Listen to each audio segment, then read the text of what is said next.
Business में revenue, income, profit, gain और loss किसे कहा जाता है, इसे समझने से पहले बिजनेस में गुड्स, सर्विस और एसेट किसे कहा जाता है उसे समझना होगा।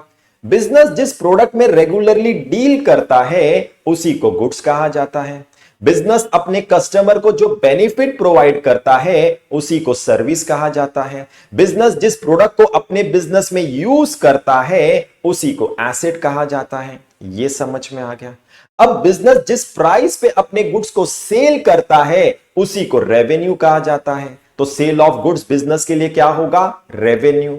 ये भी समझ में आ गया। अब बिजनेस ने जिस गुड्स को सेल किया है उसके कॉस्ट को कॉस्ट ऑफ गुड्स सोल्ड कहा जाता है।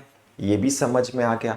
अब यहां पर रेवेन्यू को कॉस्ट ऑफ गुड्स सोल्ड से कंपेयर करना है और अगर रेवेन्यू ग्रेटर हुआ compare to cost of goods sold तो यहां पर बिजनेस को जो फायदा होगा उसी को प्रॉफिट कहा जाता है। और अगर cost of goods sold greater हुआ कंपेयर टू रेवेन्यू तो यहां पर जो बिजनेस को नुकसान होगा उसी को लॉस कहा जाता है।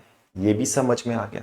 अब बिजनेस एसेट को जिस प्राइस पे सेल करता है उसे सेलिंग प्राइस कहा जाता है। यह भी समझ में आ गया। जिस दिन एसेट को सेल किया गया है उस दिन उस एसेट की बुक में जो वैल्यू रिकॉर्ड होती है उसी को बुक वैल्यू कहा जाता है। यह भी समझ में आ गया। अब यहां पर सेलिंग प्राइस को बुक वैल्यू से कंपेयर करना है और अगर सेलिंग प्राइस ग्रेटर हुआ कंपेयर टू बुक वैल्यू तो यहां पर बिजनेस को जो फायदा होगा उसे गेन कहा जाता है। और अगर बुक वैल्यू ग्रेटर हुआ कंपेयर टू सेलिंग प्राइस तो यहां पर जो बिजनेस को नुकसान होगा उसी को लॉस कहा जाता है। यह भी समझ में आ गया।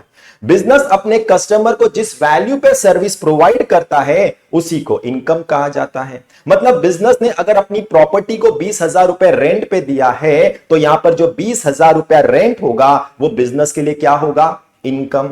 यह भी समझ में आ गया। मतलब गुड्स को जिस प्राइस पे सेल किया जाता है उसे रेवेन्यू कहा जाता है, सर्विस को जिस वैल्यू पे प्रोवाइड किया जाता है उसे इनकम कहा जाता है।